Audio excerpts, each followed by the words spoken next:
The moon landing did not happen. Okay. I need you to answer this honestly. Do you believe we went to the moon Wait, which time? the first time? So I fell into a rabbit hole about this a long time ago. I don't remember much about it at this point, but no is going to be my answer. Not that first time. This recent time, I do believe, yeah, we did. That first time, a lot of sketchiness. No matter where you are on the internet right now, that question is apparently up for debate again. Well, hi there, and welcome back to your favorite space where the thoughts are a little elevated and the conversation gets too real. I am your host, Mrs. Hi There. And I'm back again, Mr. Hi There. And today we are going to put on our tinfoil hats and dive deep into the moon landing conspiracies. So NASA launches Artemis II on April 7th, 2026. This is a historic event as this is the first crewed moon mission in over 50 years. And instead of the internet celebrating, people immediately start saying, this looks fake. I don't know how, with all the technology we have now, I feel like if we were going to hit the moon, it's going to be now. Just watching all of the commentary on Artemis 2 and the people saying it's fake, I'm just like, hold on. Haven't we done this already? I think the first one was also a huge debate on whether we made it or not. Yeah, so let's talk about that today. I'm going to compare them and maybe why people are saying that they think it's fake. Yeah, I want to lay out all of the conspiracies and then the facts behind the conspiracy. And then we're going to decide whether or not we think it was faked. Okay, I'm down. In 1957, the Soviet Union launched Sputnik 1, the first ever artificial satellite. This action sparked a competition between the United States and the Soviet Union, known as the space race. Gotcha. So just people see who can get to space first, I'm going to guess? Yeah, to see who can get there first. So the United States launches their own satellite in 1958. And then in 1961, the Soviet Union sends Yuri Gagarin, I believe. I don't know how you pronounce his name, so I'm sorry if I butchered that. But the Soviet Union sends him into orbit, making him the first human launched into space. Dang, so they won then. Well, President John F. Kennedy then challenged the United States to land a man on the moon. And that's kind of what more so was the end goal of the space race. Oh, okay. So even though they got somebody into space, the end was get somebody on the moon itself. Correct. Okay. Then on July 16th, 1969, Apollo 11 successfully launches into orbit and humans land on the moon for the first time. Or did we? Yeah, that should be a historic, iconic, life-changing moment, a major W for the United States. We won the space race. I guess depends who you ask. Yeah, because people immediately began to question the Apollo 11 launch and moon landing. Yeah, from the couple things that I remember, I see why they did. Almost as soon as it happened, people began to speculate that the rocket launch itself was real. However, the moon landing was faked in a Hollywood basement. Have you seen the movies? I would not doubt it. And over time, a whole list of evidence started to circulate. Claim number 1, the flag is waving.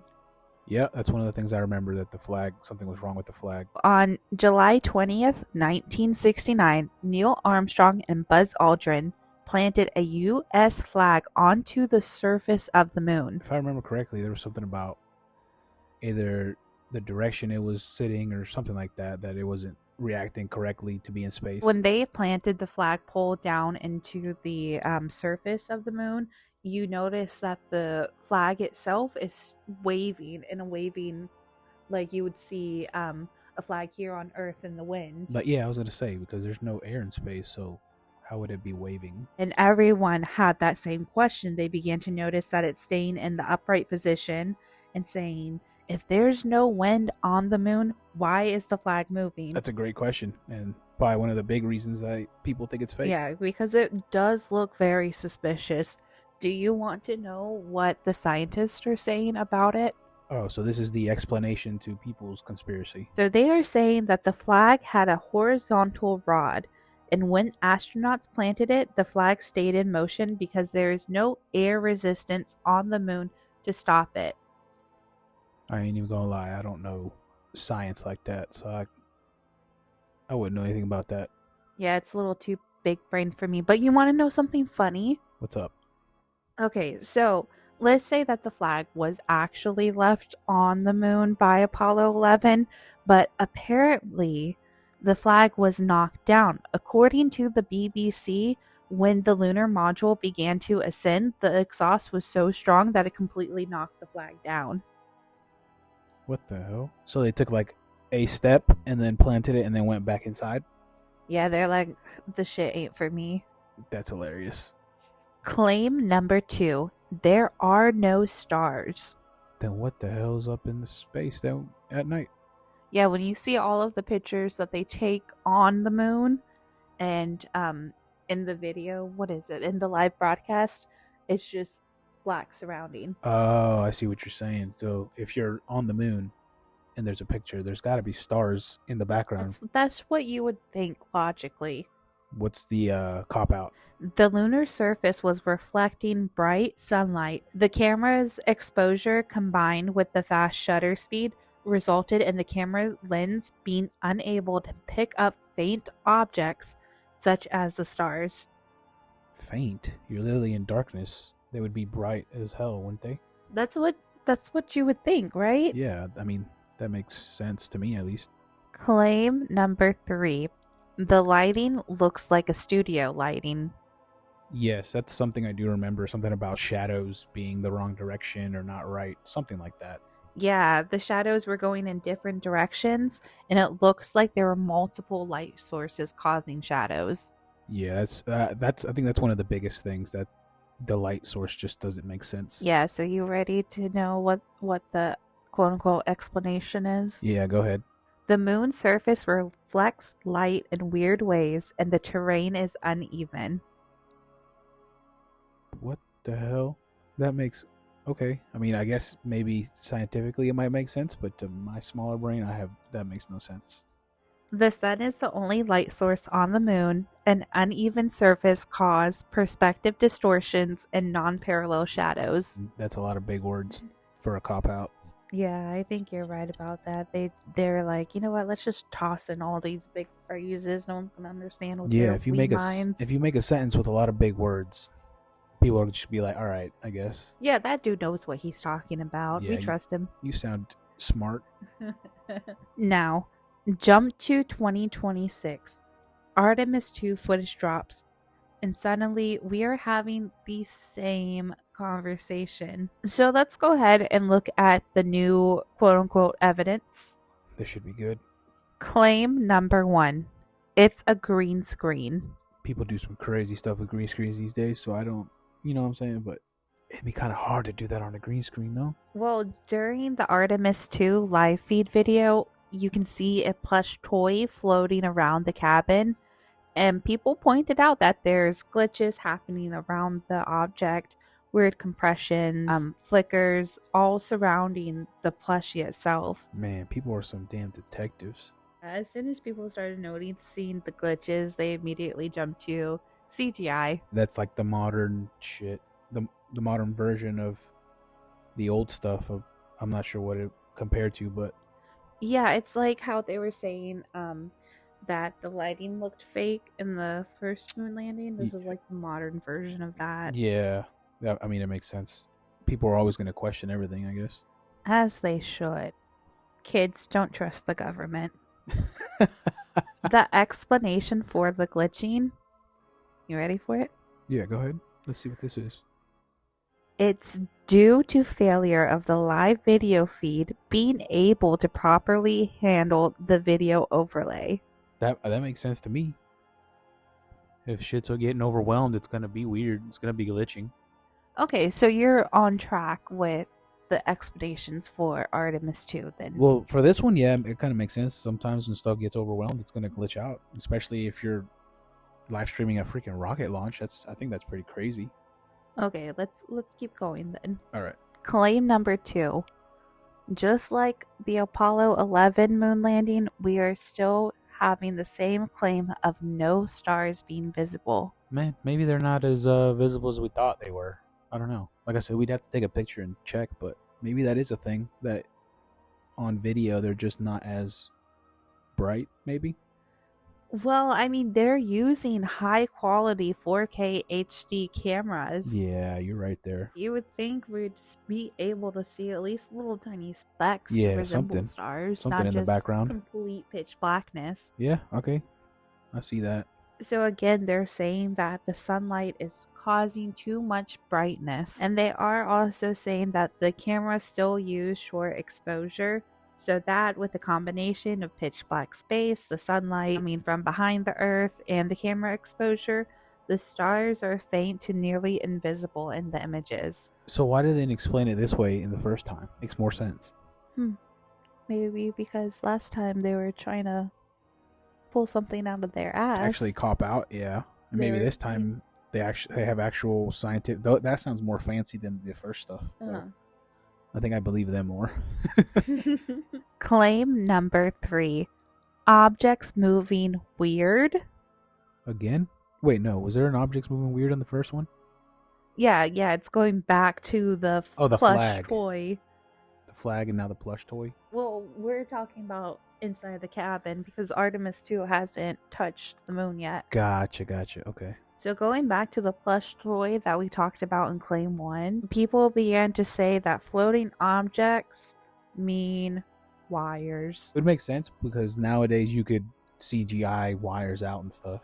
I don't know if you can do it on live stream though. Yeah, I don't know. Unless you're using like thin, very thin, invisible. I guess if it's clear wire, but I still feel like it would cause a reflection. Yeah, I feel like you'd be able to see it at some point, like if it was moving around.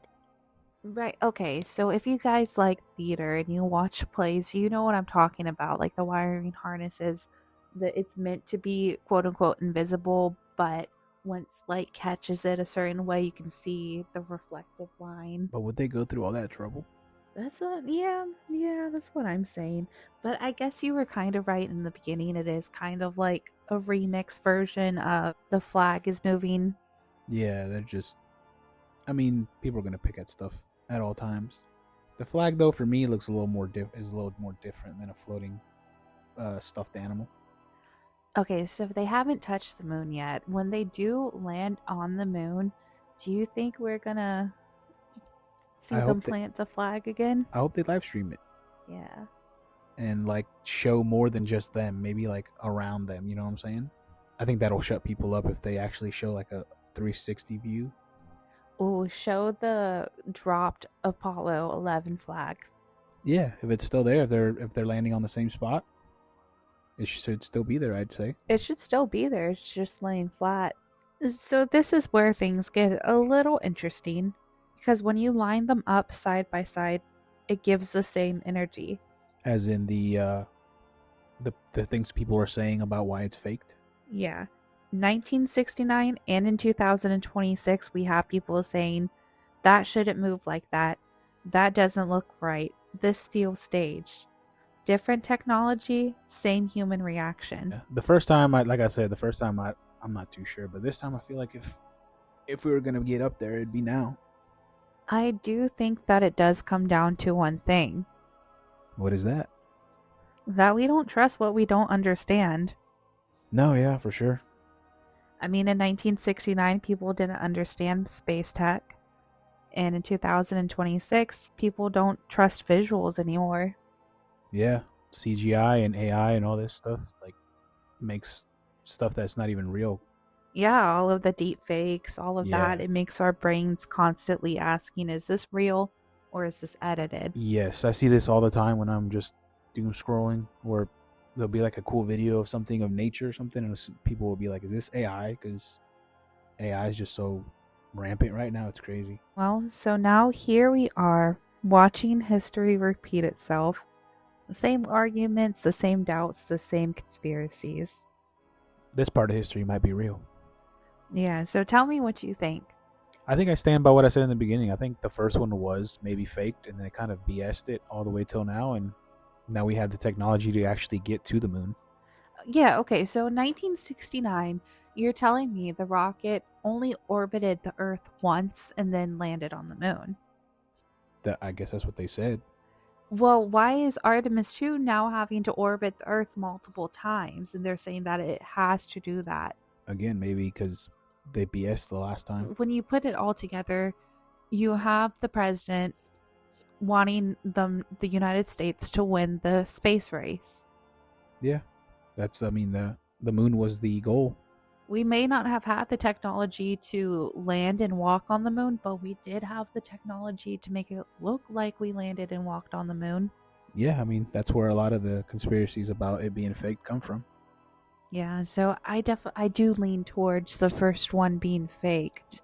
And I do think Artemis 2 it's real. I think that one. I mean, we watched the actual rocket launch now, so I guess we'll have to see once they land on the moon if we're going to get a moonwalk or not. Yeah, that'd be cool to see. Like I said, I hope they show more than just a little bit, like a live stream or something. It'll put all the rumors to rest, I'd say. All right, besties. Thank you so much for hanging out with us today. Stay curious, but maybe not too curious. And we'll catch you on the next episode. Bye-bye. Bye.